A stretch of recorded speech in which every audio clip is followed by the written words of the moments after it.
talking about? What's wrong, son?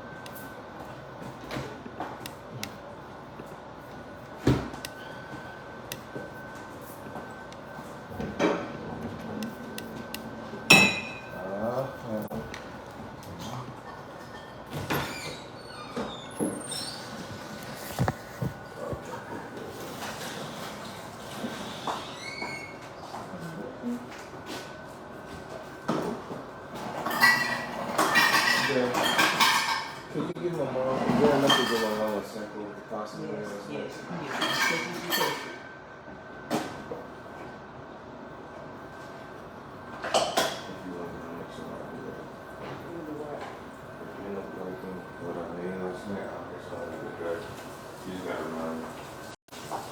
You got some left? So get one of those glass, those small glass bowls, like on here. A little cabinet. You got some left? Yep. Go now. Trust me, you want to really try that. What is it, a pasta? It's not, but yeah, it's not like, oh, it's just pasta. Nah, that's not just pasta. I kind of shot back myself when I ate it. I just had to hold my composure. What you making? Hot chocolate? No, coffee.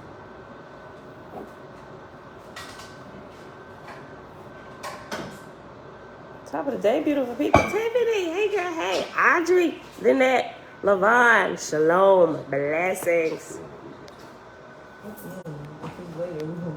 Anita, shalom, sis.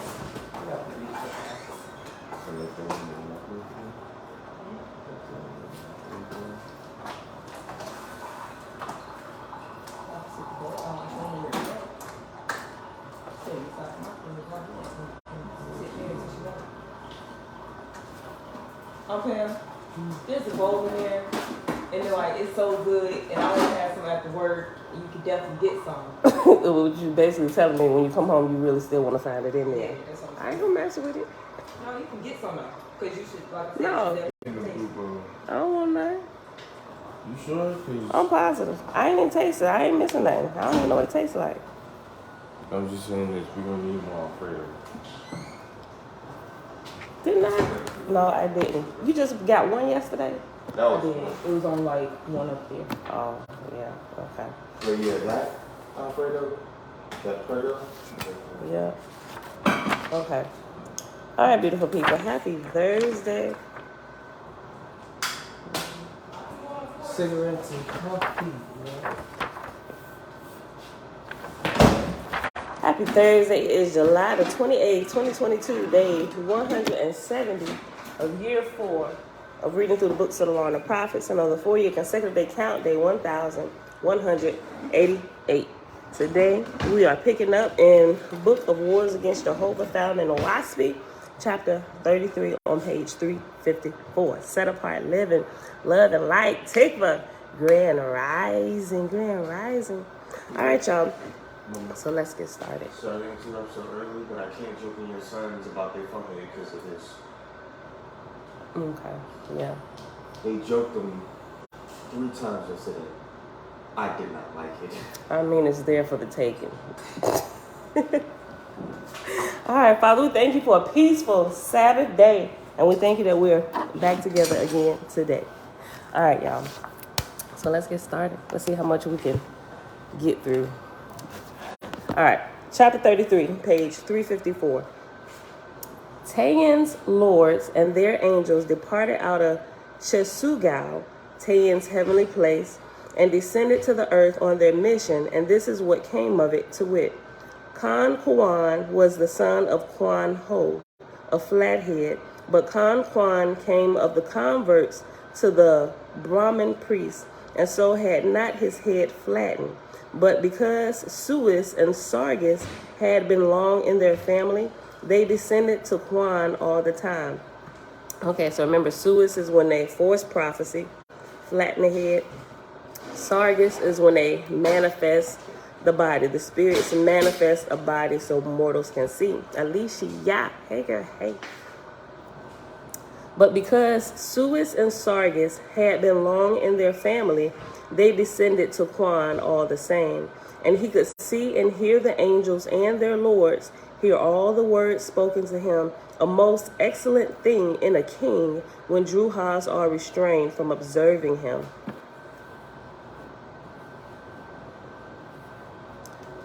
The lords guarded Quan on every side, day and night, and Quan, being stupid because of the flat heads of his parents, he was well suited to carry out all that was commanded of him. So he at once announced himself with all his titles, and sent heralds hither and thither to proclaim him and let all the peoples and kings know that he was coming to subdue them unto himself. Quan issued this decree, to wit, Quan, king of the world, and of the sun, and moon, and stars, I command. I, son of the sun, son, S-O-N, of the sun, S-U-N, I, son of the sun, son of Tan, behold, there is but one ruler in heaven, Tan. There shall be but one ruler on earth, Quan. Bow your heads down, I come. Choose ye to bow down or to die. One or the other shall be. When the world is subdued to me, I will war no more. In those days there were many great kings in Japheth, and their kingdoms were in many places far apart. Betwixt them in a sparse region, in the valley of Lun, L-U-N, in the valley of Lun, lay the city of O-W, Swe. The T could be silent, I think. T-S-W-E. Yeah, to Swe. Betwixt them in a sparse region in the valley of Lun lay the city of Oahspe, and this was the small kingdom of Quan, known for 1,000 years. When other kings heard of Quan's proclamation, they laughed. And this is the vanity of mortals, for they heed not the power of the gods over them. So Quan started with an army of 4,000 soldiers, men and women, with spears, axes, scythes, swords, and slings, and bows and arrows. And he marched against Zayat, a city of 100,000 people, and here ruled King Cha-un-chen with 20,000 soldiers. Cha-un-chen laughed. He said to his captain, "Send thou 1,000 women soldiers and kill Quan and his army. They are mad. They know not what war is." Girl, why you got on a coat?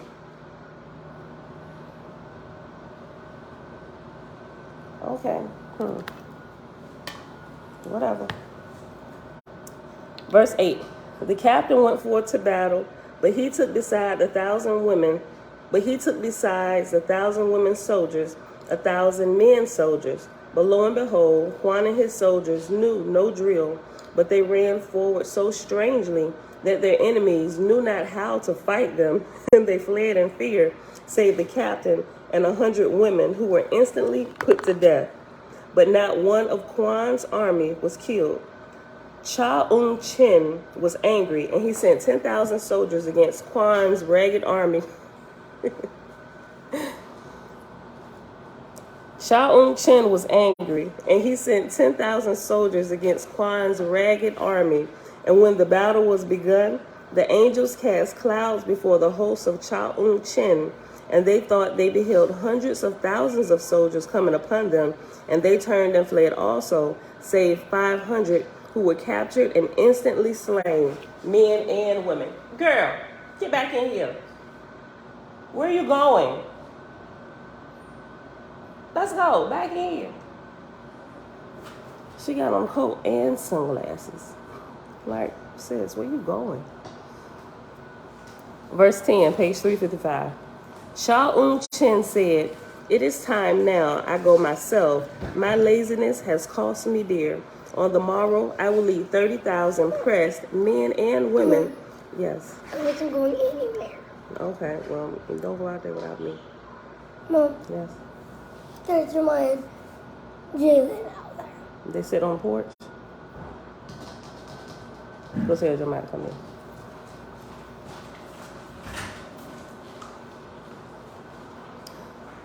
Chen said, "It is time. Now I go myself. My laziness has cost me dear. On the morrow I will lead 30,000 pressed men and women, and make it a day of sport to slaughter Kwan's army." So the king sent his marshals to select and summon his soldiers during the night. Many were too frightened to sleep, and those that slept had such visions and dreams that when they awoke, they were as persons nearly dead. Chen, next morning, sallied forth out of the city to battle, going before his army. When he saw the pitiful army of Kwan, he said, "Of a truth, the world is going mad. That such fools have courage is because they know not what battle is." With that, he rushed forward, faster and faster, calling to his soldiers, but they stretched out in a line after him, for they had trembled from head to foot, remembering their dreams.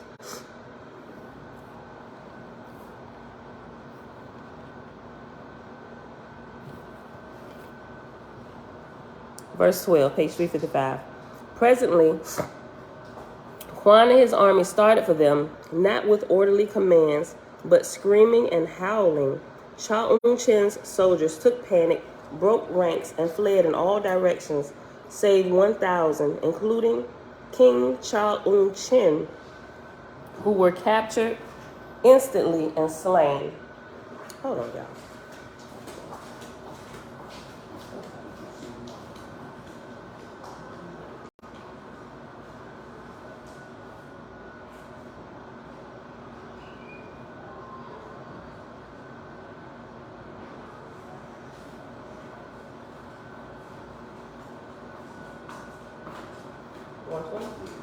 Send me a text so I don't forget. I'll set it right here. Okay. All right, I had to make sure somebody was out there with her for real. Okay. All right, let me see. Have a good day. Are you getting ice? All right. Hurry up and scoop it. If I start eating it.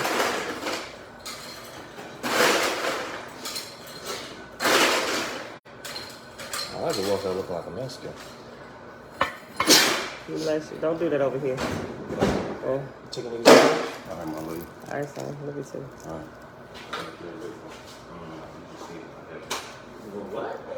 Okay. Hey, my nose, something flew in my nose. What are you talking about? Niggas don't get sick around here. Go back that way. Oh, I'm sorry, all you holy folk. I didn't mean to defile y'all like that. Boy, get out of here. With them vulgar languages. Bye.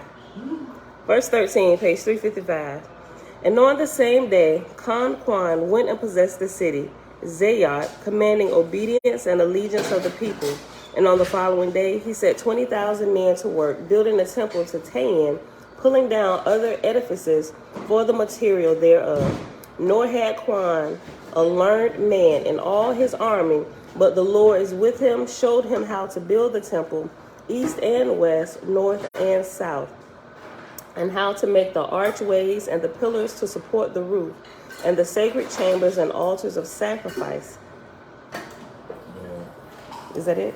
No, I'm trying to figure it out so it doesn't make some noise. Just hurry up, get all the ice you're gonna get. Hurry up.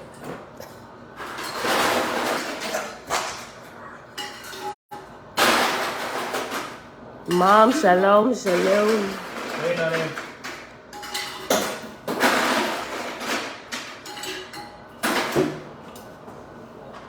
Okay. Of brick and mortar and wood built he it, and when it was completed, it was large enough for 12,000 people to do sacrifice in. And it was from first to last 40 days in building. And after sacrifice, it has reference letter Q.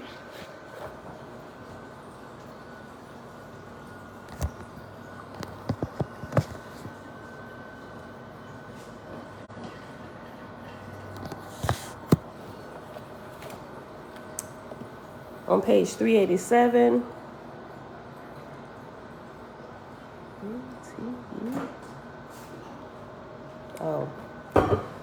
Q says, in Chinese and Indian literature, sacrifice does not mean killing or burning, but prayer and praise. In other words, the sacrifice of time and self-interest to acknowledge one's own unworthiness before the God is sacrifice per se. 1882 edition.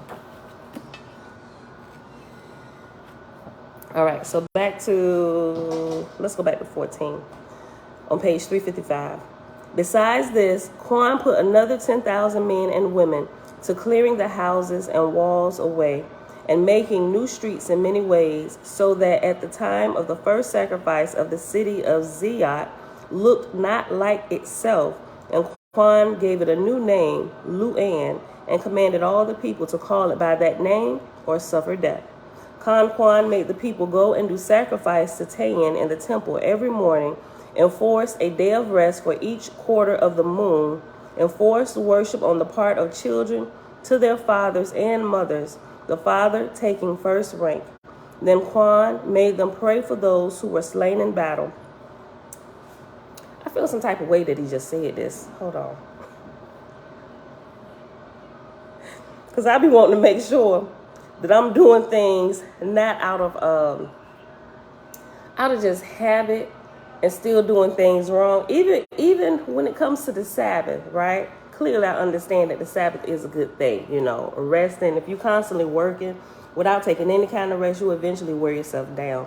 And when you sleep, that's when the body heals and regenerates itself. So, but I just want to make sure I got it 100% correctly, so. But listen, let me read this again. Verse 15. Quan made the people go and do sacrifice to Tayin in the temple every morning, enforced a day of rest for each quarter of the moon. I mean, it ain't being forced upon us. We just like doing it willingly. I mean, at least I am, for the most part. I don't know. I don't think it's wrong. I don't know. It's just a few things that was said. I don't know. Sabbath is my big thing. So I'm going to keep looking into it, just make sure I got it right. Okay. Quan made the people go and do sacrifice to Tayin in the temple every morning, enforced a day of rest for each quarter of the moon, enforced worship on the part of children to their fathers and mothers, the father taking first rank. Then Quan made them pray for those who were slain in battle, and these are the words he commanded them. Tayin, father of life and death, who feedeth on suns and stars, whose refuse is mortals. In thy praise I bow my head. For thy glory I lie on my belly before thy altar. I am the filthiest of things. My breath and my flesh and my blood are rotten. Death would be sweet to me if thou or thy soldiers would slay me. For my soul would come to thee to be thy slave forever. Boy, he preparing them to go into a false kingdom, and possibly not. Behold, my brothers and sisters who fought against thee are dead, and I glorify thee because thereof. We have buried their carcasses deep in the ground, good enough for them. And after we have buried there's reference number 13. And at the bottom it says their rotten carcasses. So the previous edition had rotten, and this took rotten out. So we have buried their rotten carcasses, but updated version, rotten was removed. We have buried their carcasses deep in the ground, good enough for them. But their spirits are lost and wild on the battlefield, howling about. O Tayin, Father, send thy spirits from Chesugal, thy heavenly place, to them to help them out of darkness, and we will ever praise thee, our mightiest, all highest ruler. When they made the sacrifice, they laid down on their bellies, certain ones prompting them with the words which Quan received from the lords. After this, Quan appointed them a governor, Ding Zhao, who was the first governor of a province in Japheth, after the order of governors as they exist to this day, which is to say, as a lord is to a god, so is a governor to a king. And this was the first of that order established by the gods of Hada. Prior to this, a like government had been given by Jehovah to the faithless, even as it had been given in its purity to the pure, so was it now given in its crudity to the crude. Jehovah had said, Independent kingdoms shall not exist side by side, nor shall one be tributary to another, but there shall be one whole, and the lesser shall be parts thereof, and not over nor under them, but as helpmates. The wicked will not see this now, but their own wickedness will bring it about in time to come. And it was so. Chapter 34 on page 355.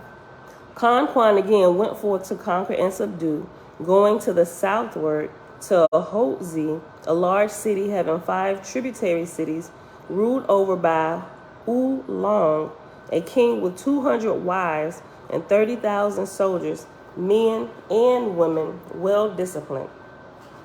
Quan's army was now 7,000 strong, but without discipline, and with no head to save himself. And on his march through the country, he compelled the farmers to embrace the Tayan religion under penalty of death. Now when he had come near Oahspe, he sent an order for the king to surrender, even after the manner as at the city he had already conquered. Oolong laughed when told of the kind of company that had come against him, and he sent only women soldiers, 8,000, to give him battle. When the armies were near together, the Lord said to Quan, "Send thou a truce, and beseech thine enemy to surrender under penalty of death, for the angels of Tayan will deliver them into thy hand, and not one shall die." A truce was sent, and lo and behold, the whole of Oolong's army surrendered and made oaths of allegiance to Quan, and not one was slain. Oolong, when informed of it, said, "Now I will go with all my army and slay this ragged king and all his people, and also my Now I will go with all my army and slay this ragged king and all his people, and also my 8,000 who have surrendered." So he marched to battle with 22,000 soldiers. Quan's army was scattered about the fields. Oolong said to his captain, "Go thou, tell this foolish king to set his army in line of battle. I desire not to take advantage of a flock of sheep."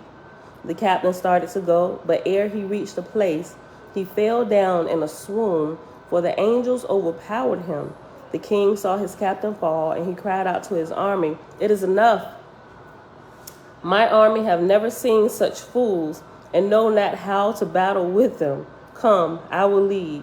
At that he rushed on, followed by his thousands. Instantly, Quan's army set up their screams and howls, and ran forward in every direction, and lo and behold, Oolong's army broke and fled, save 1,200 who were captured, Oolong amongst them, and they were instantly slain. But of Quan's army, only one man was killed. They must have looked like something out of a horror movie. When advancing towards them, they didn't know what they was fighting. The Lord sent messengers to Tayan in his heavenly place, informing him of Quan's success.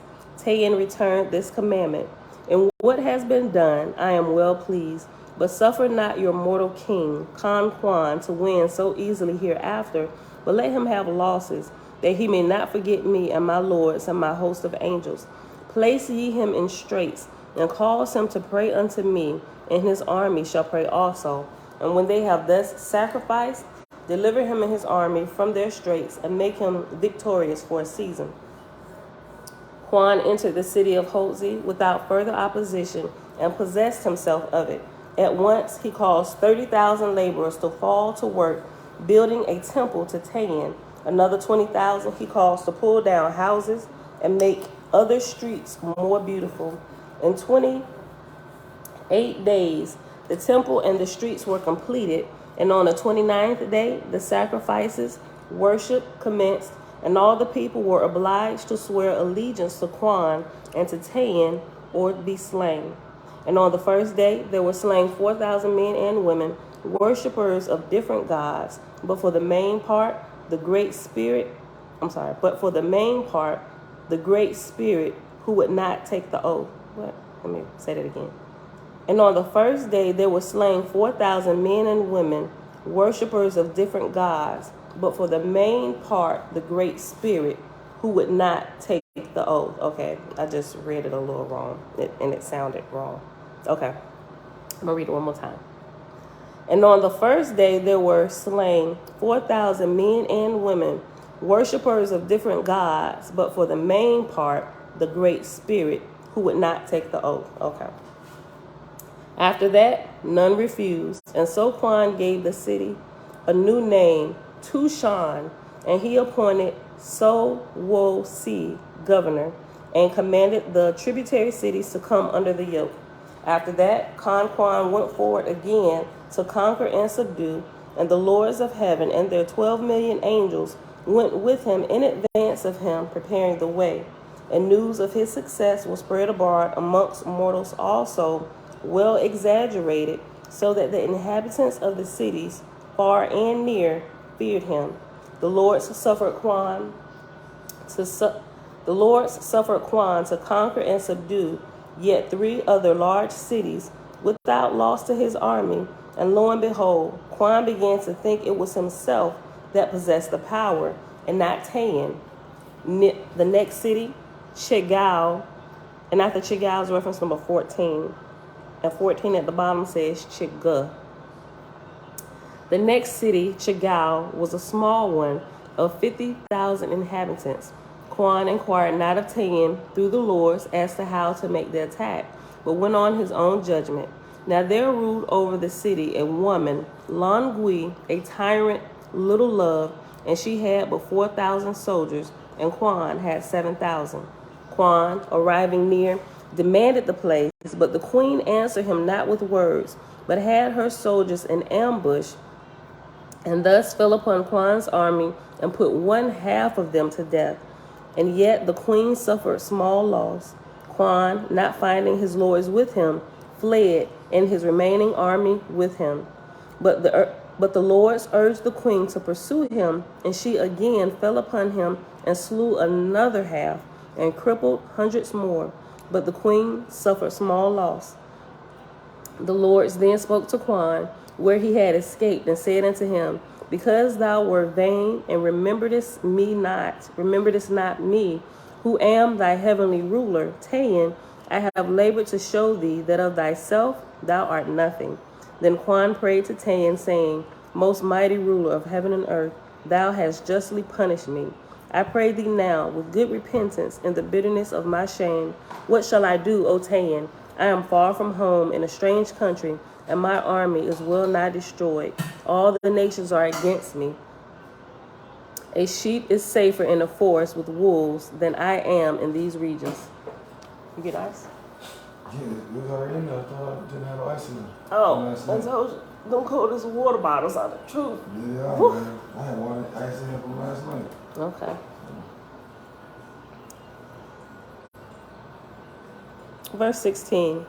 The Lord said unto Quan, now that thou hast repented, behold, I, Tayan, will show thee my power. For thou shalt gather together the remnant of thy army, and turn about and destroy the queen and her army, or put them to flight and possess the city.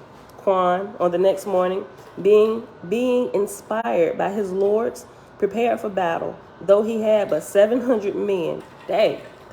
She really took his army down. On the other hand, the lords and their angels appeared in the dream.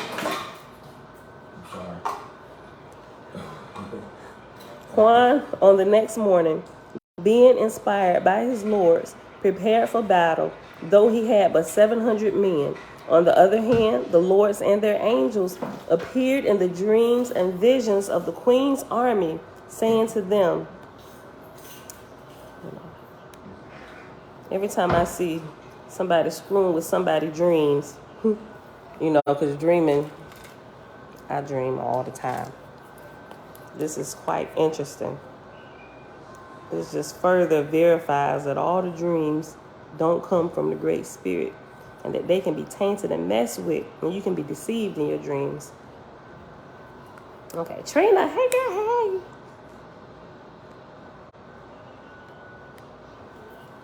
All right, Tabitha, Warm morning from Trinidad to the Faithless family and our lovely sister and her family. Hey, girl, hey. Great Spirit. Good afternoon. Peace and blessings. That's right. It's afternoon where you at. They're in Europe. Okay. Verse 17, I'll read again. Quan, on the next morning, being inspired by his lords, prepared for battle, though he had but 700 men. On the other hand, the lords and their angels appeared in the dreams and visions of the queen's army, saying to them, the queen is deceived and led away into a trap. Quan will be joined in the morning by 50,000 men. Prepare therefore to die tomorrow. On the morrow, then, on the queen's side, the soldiers related their fearful dreams to one another, and hardly had they finished the matter when Quan's army came upon them, and the angels, more than 50,000, took on Sargus, seeming even like mortals.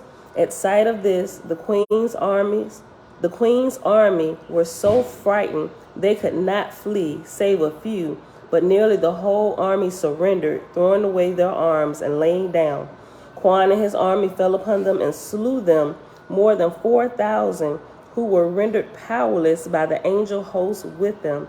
Quan then went into the city, doing as previously in other cities, establishing himself in Tayan. And although they weren't fighting, this reminds me of was it in Kings, First Kings, or could have been Second Kings, when Elisha had a protege, and he had got, or was it Elijah and Elisha? I think it was Elisha. Yeah, I think it was Elisha. Don't quote me. It could have been Elijah and Elisha, but I think it was Elisha. He had a guy with him, and he had gotten scared. He said, don't fear, because there are more that are with us than they that be with them. And the angels appeared and showed themselves, or took on Sargus, so that they could see that the enemy host, so he could show his protege that all that was with them was clearly way more than what was what they were looking at. Okay. I'll read verse 18 again. On the morrow then, on the queen's side, the soldiers related their fearful dreams to one another, and hardly had they finished the matter when Quan's army came upon them, and the angels, more than 50,000, took on Sargus, seeming even like mortals. At sight of this, the queen's army were so frightened they could not flee, save a few, but nearly the whole army surrendered, throwing away their arms and laying down. Quan and his army fell upon them and slew them, more than 4,000, who were rendered powerless by the angel host with them. Quan then went into the city, doing as previously in other cities, establishing himself in Tayan. Such then was the manner of Tayan, the false, establishing himself in Japheth. All right. I couldn't remember that. Did you want to ride with me over there and pick it up? No, because ain't nobody here. Yeah, ain't nobody gonna be here with the mini merce. Okay. I don't know if you're going to be able to go with me then. Not here, but... I mean, unless I'm taking a truck and just following behind. You might need some, well, no, because they can probably help you lift it into the truck. Yeah. The truck, but then it's just when I get here. Right. Yeah. I think that big piece of coming in through that front door here. Yeah. Okay. Yeah. Okay. Don't forget a dolly. Yes. Yes, you know that. Okay. All right, let me see back. Verse 20, page 356 at the bottom. Such then was the manner of Tayan the false, of establishing himself in Japheth. Hear ye now of Sudga, of Vidu, and her heavenly kingdom. That was the end of chapter 34. Oh yeah, 35. 33 minutes, okay. Got a few more. Okay.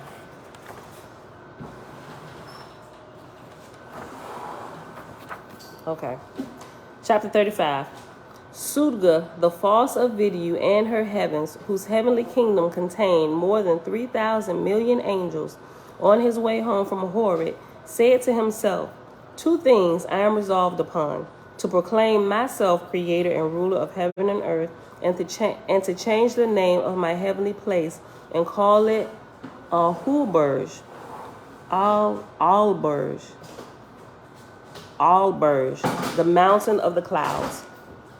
Satan spoke to Sudga, saying, Thou all highest God, hear me. In the land of Vidu, down on the earth, and in the heavens above the land of Vidu, what God hath labored like unto thee? Thou didst establish Deus for nearly 1,000 years in these regions. Thou possessest by right that name, and thou shalt call thyself Dias and Sudga, and thy heavenly place shall also be Horeb, because forsooth it is also a heavenly mountain. And after Dias is reference letter R. Jump back over to page 387. R says, in the original text, this word was written Deus. Okay, so over here it's spelled D-Y-A-U-S, Dias. Okay. In the original text, this word was written Deus, D-E'-Y-U-S. But this false god, Sudga, usurped the identical name of the false god of Horeb, Anuhasaj. Consequently, I, the editor, 1882 edition, have here adopted the spelling Dias that the student may not confound the two persons. Okay. 1882, the lowest edition. Okay, B. Thank you, Tabitha. It was Elisha. Okay. Francis. Key. Hey, girl. Hey, X-I-L. Grand Rising. Okay. Verse 3. Sudga said, most wisely said, O Satan. And so it came to pass that Sudga at once fell to work, moving his capital and throne, and to founding his new place. And he also chose 12 lords, saying to himself, after the manner of Tayan, though I will have 12 lords to rule over mortals, yet will I not give to any one of them a certain division of the earth for his. And when Sudga was thus founded in his new heavenly place, he called his lords about him and said unto them, Go ye down to mortals, to Wagner, who hath a small kingdom in the valley of Hachisatij in Vidu, for I will make him king of all the earth, even as I am ruler of heaven. And by obsessions and otherwise ye shall lead him forth to conquer and subdue. Precede ye him in his journeyings, and cause mortals to fear him, that they be easily overcome. 12 million angels I allot to you as your army, nor shall ye return into my presence until ye have made Wagner king of Vidu. After that I will bestow you according to merit. The 12 lords, with their 12 million angels of war, departed for the earth and came to Varaja, the city where lived and ruled Wagner. I keep screwing his name up. And they covered the regions around about, even beyond the valley of Hachisatij. Wagner. I'm about to call him T. Wagner was the son of Hukrava, who was the son of Han Sayavarat, who was the son of A.P. Vohu, sacred and suest to the gods and lords of heaven. So Wagner talked with Sudga's chief lord, who said unto him, Behold, thou shalt proclaim thyself king of all the world, for I and the host of heaven are with thee.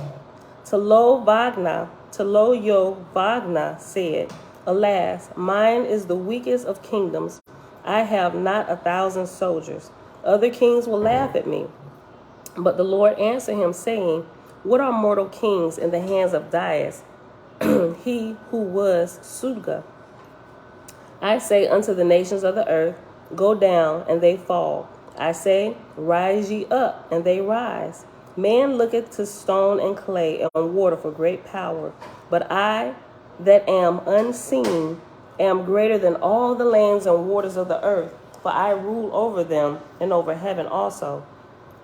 I will have but one king on earth, and as I rule the angels in heaven, even so shalt thou rule mortals and establish thee. That's enough. Let it finish on the 6 ounces too. I have but one king on the earth, and as I rule the angels in heaven, even so shalt thou rule mortals and establish thee and me forever. For thy heirs and their heirs after them shall have dominion over every kingdom and country in the world. Jehovih said, I fear thee, O Dias. I know thy power, but how can a king go to war without soldiers, or an army without arms? The Lord answered him, Send thy proclamation unto the kings far and near, commanding them to bow down unto thee. And presently I will come unto thee and lead thee forth, and thou shalt conquer and subdue them, and not a hair of thy head shall be harmed. Jehovih did as commanded, and some days after his proclamation had been sent unto the nearest kings, all of who knew him well, he mustered his army of 700 men and 100 women. And they that had neither spear nor sword nor scythe nor bow and arrow took clubs and clappers and pans to make noise with, and others took lanterns.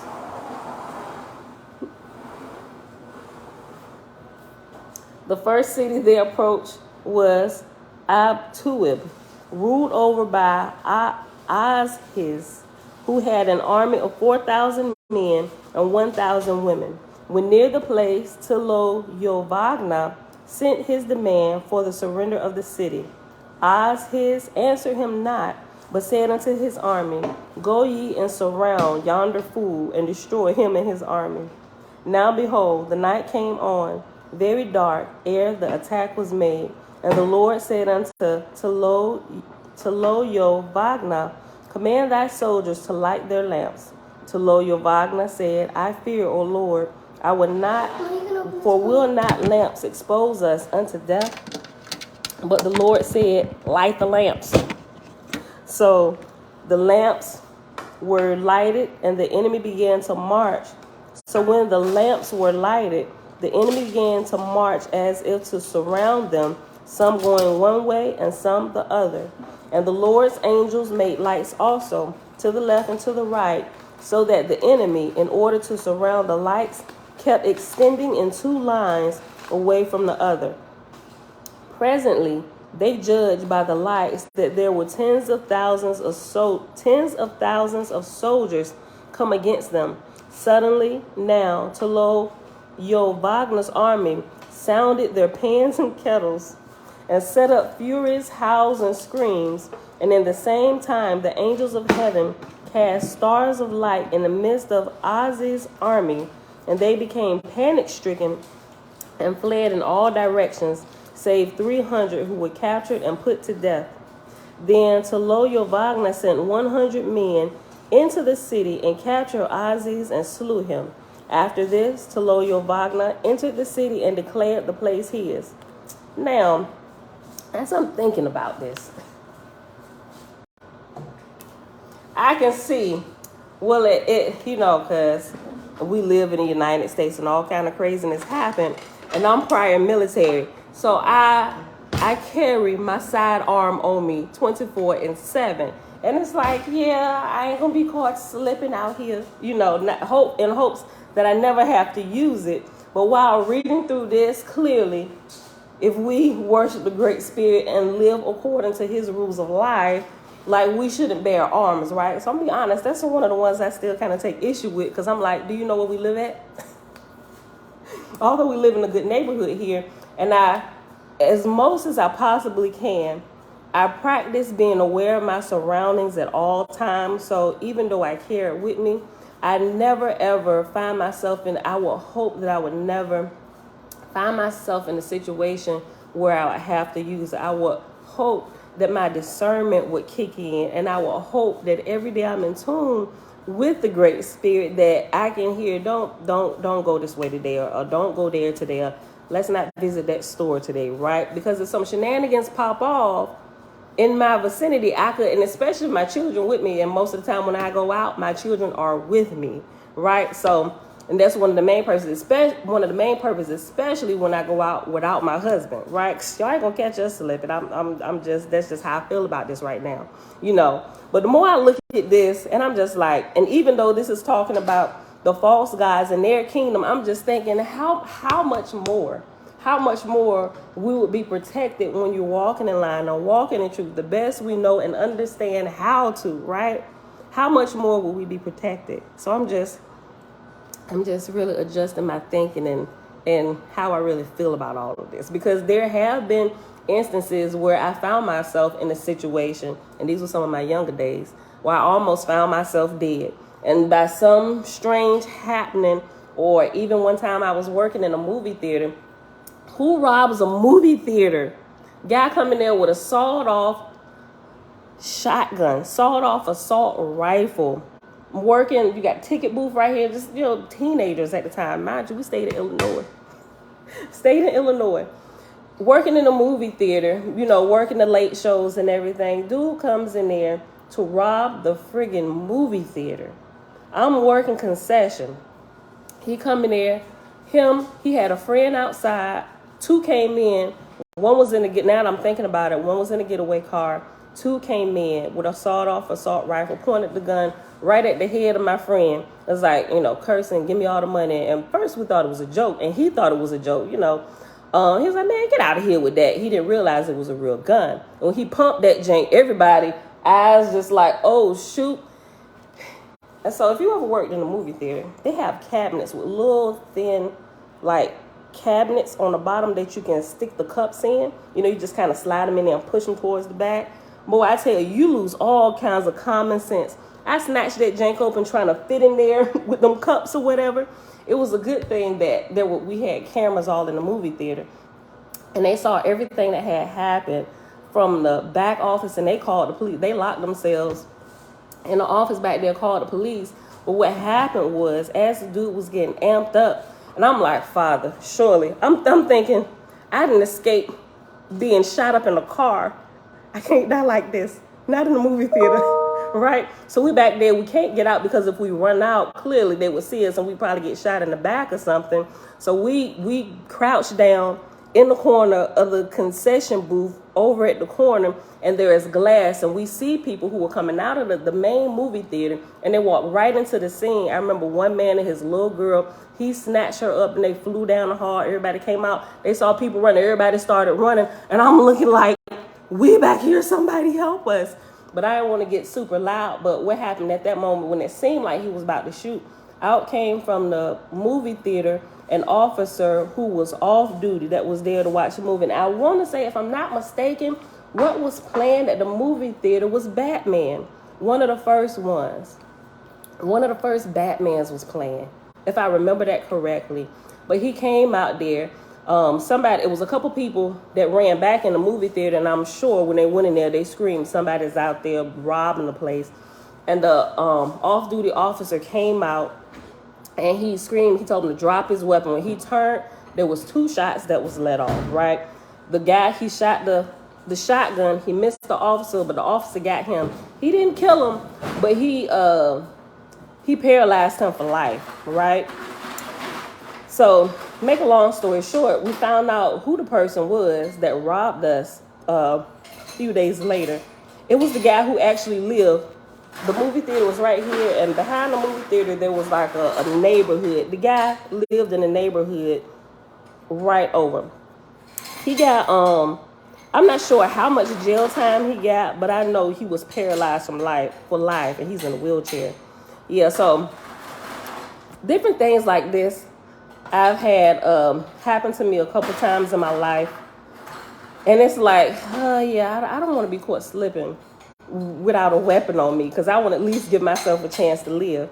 And having my best friend who was, I ain't going to say she was kidnapped, she was almost kidnapped on her way home from work, living in Illinois. Matter of fact, she was coming, we were in, the movie theater we was working with was a part of a bigger network of movie theaters. And from time to time, they would ask us, did we want to go work at the movie theater up north by Chicago, because they was running short on staff. And sometimes I went up there probably twice.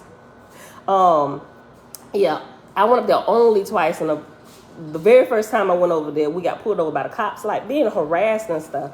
But one time, my best friend, she went up there to help.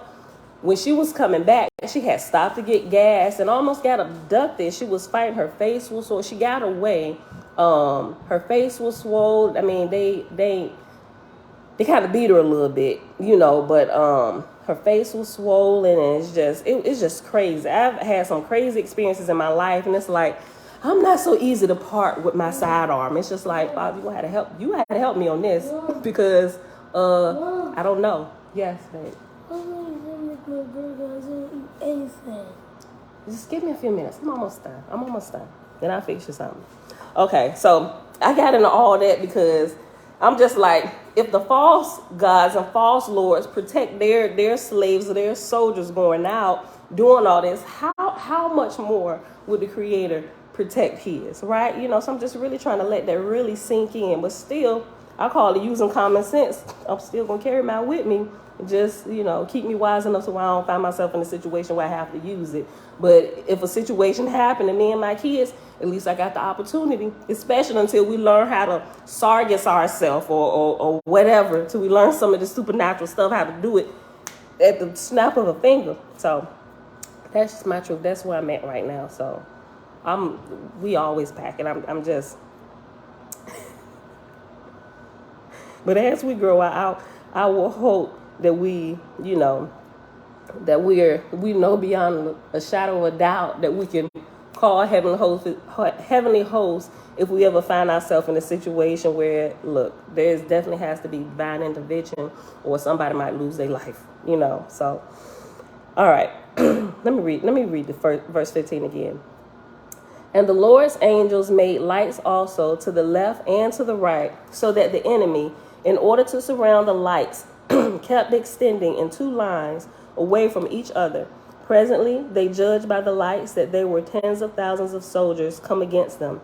Suddenly now, Jehovah's army sounded their pans and kettles and set up furious howls and screams. And in the same time, the angels of heaven cast stars of light in the midst of Oahspe's army, and they became panic-stricken and fled in all directions, save 300 who were captured and put to death. And then Jehovah sent 100 men into the city and captured Oahspe and slew him. After this, Jehovah entered the city and declared the place his. And whilst it was yet night, thousands and thousands of the people came and prostrated themselves before Jehovah, swearing allegiance. And in the morning of the next day, he proclaimed himself king. And he impressed 30,000 men to build a temple to Doth, and yet other 20,000 to change the streets and otherwise beautify the place. In 40 days, the temple was completed and was large enough for 8,000 souls to do sacrifice in at one time. Jehovah compelled the people to prostrate themselves on their bellies and pray to Doth, whose home was in Alberg, a high heavenly place, a mountain above the mountains. After this, Jehovah changed the name of the city to Savazada, signifying first fireplace. And he appointed to rule over it this Takpa, to be governor with right to bequeath it to his son after him. For Sudga had said, to concentrate power, this is the greatest. There shall be but one heavenly ruler, and his lords shall be his helpmates. Even so shall there be but one king, and his governors shall be his helpmates in the same manner. Jehovah then marched forward to conquer and subdue another city, which he accomplished also, and changed the name, appointed a governor, making all the people swear allegiance to himself as king, and to Sudga, the Doth, as heavenly ruler, creator of worlds. In this way, even after the same manner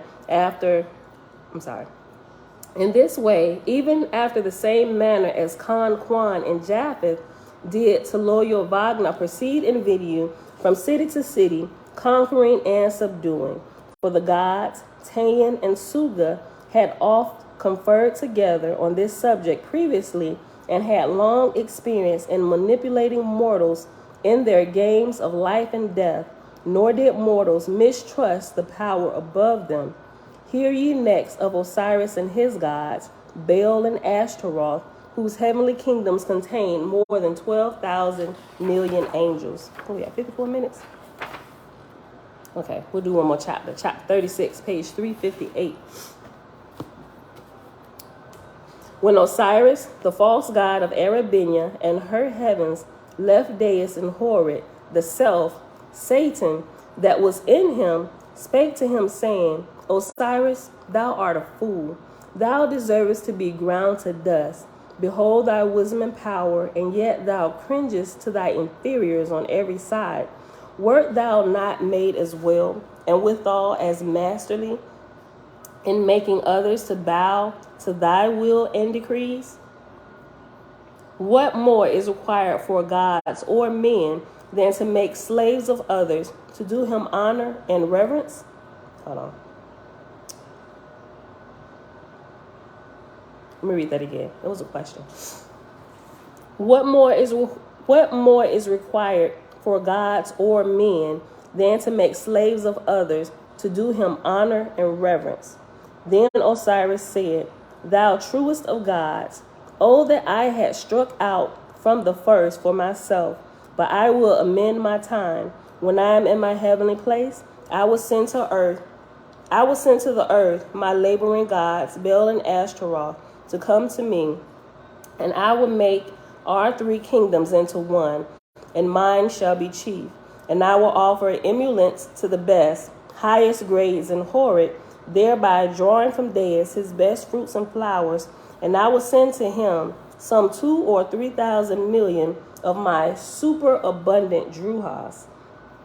Accordingly, when Osiris arrived at Agoadin, his heavenly place, he sent messengers down to the earth to Baal and Ashtaroth, summoning them at once to his presence. And they came, being attended each with 10,000 companions, besides heralds, musicians, and trumpeters. Osiris had made great preparation for them. His receiving host, 1 million. Ooh, I gotta stretch, y'all. I was lifting some weights yesterday, and I think I probably overdid it. Okay. Osiris had made great preparation for them. His receiving hosts, 1 million, were newly adorned for the occasion. The roadway for 300 miles were illumined with pillars of fire. The holy council, 500,000, were in extra session. The laborers, 4,000 million, were granted a day of rest, so that when Baal and Ashtaroth entered the heavenly capital, it was a magnificent scene, and as if in fact Osiris the false was a mighty god. Great were the ceremonies and salutations between the gods, as also with the generals, captains, marshals, and others, to describe which a whole book might be written, and yet not mention one half. After the reception, Osiris proclaimed an extra day of recreation to Ahogadin. I keep saying it different every time I say it. Ahogadin. And in the meantime, he and Baal and Ashtaroth retired to a private chamber beyond the throne to the east to consult on the matters of heaven and earth. Osiris said, My brother and sister, ye are my loves. The worlds are all vain else. Deus is the most selfish of gods and unreasonable. He said to me, Thou shouldest keep up the grades. Now behold ye, his own grades are broken down. And as I and other gods send him contributions and subjects, so remain such subjects no more education for them in Horeb. Then he complaineth and assumeth to dictate, and this for Deus's glory. Not a word for lifting angels or mortals up out of darkness. Baal said, A most unreasonable God, saidest thou not to him, O that I had the power and means thou hast, what great good I would do? Ashtaroth said, This I have found before. The greater power a God hath, the less he doeth for others' good. As for my part, what good can I do? I have scarce 2,000 million slaves, all told. Oh, that I had a kingdom like theirs. But what proposest thou, O Osiris, thou far-seeing God? Beryl further said, Ashtaroth, thou wise goddess, thou hast expressed mine own soul. My kingdom is but little larger than thine. I am a very helpless God indeed. But once I reach Deus's means, my soul's delight will be to fill all the heavens full of schools and hospitals. But speak thou, Osiris, whatsoever thou hast resolved is wise. As for myself, I have been 2,000 years trying to put myself in good position first so I could help others. Osiris said, to cut loose from Deus, this is wisdom. To send Druhas into Deus's kingdom is greater wisdom. To establish a Goadin as the all-highest heavenly kingdom with myself at the Godhead and ye twain to be my sole gods of the earth is the greatest wisdom. Baal said, as I swear, thou hast spoken at last what I have for 500 years hoped to hear thee say. To thee I am sworn forever. Put thou upon me whatsoever thou wilt. Ashtaroth said, now am I blessed above all goddesses. What I have heard thee speak is what I would have spoken. I bet. Osiris said, it is enough then. This I proclaim, and on our crossed hands we swear, Ahoagden, all highest heaven, Osiris, son of the all central lights, the most high God, his only son, Baal, ruler of the corporal earth, his only daughter, Ashtaroth, ruler of the corporal earth, fidelity and union forever. Thus they swore themselves into the Godhead, and on the next day Osiris sent messengers to Deus in his heavenly kingdom, in his heavenly place, informing him of what had been done, and adding thereto, but thou, Deus, I cut thee off from these earth regions. Get thy supplies whither thou canst. Adversity doth a proud soul some good. Adversity doth a proud soul some good. Adversity does a proud soul good. Okay. I'm sorry, y'all. I just wasn't getting it.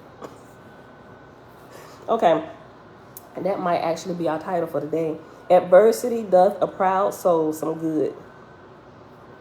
Okay.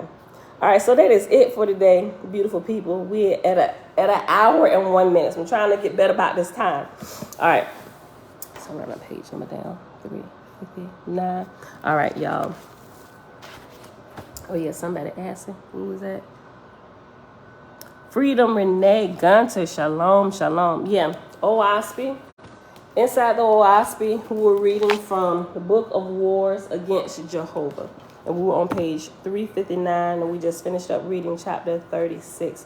So we'll pick this back up tomorrow, beautiful people. Thank y'all for hanging out. It is Thursday, July the 28th, 2022, day 170 of year 4 of reading through the books of the Law and the Prophets, another 4-year consecutive day count, day 1188.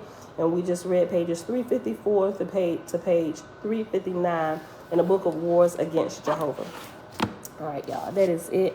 I don't have anything else today. Yep, got to get some work done. So I'll see y'all back here tomorrow, bright and early, 7:15 a.m. Eastern Standard Time. And may the light of the Great Spirit, the Most Holy, the ever-present, whom some calls the void, right? But not void in our lives, right? May he bless you and keep you in all that you do. And may understanding of truth be your portion this day and forever. I love y'all. See y'all back here in the morning. Peace.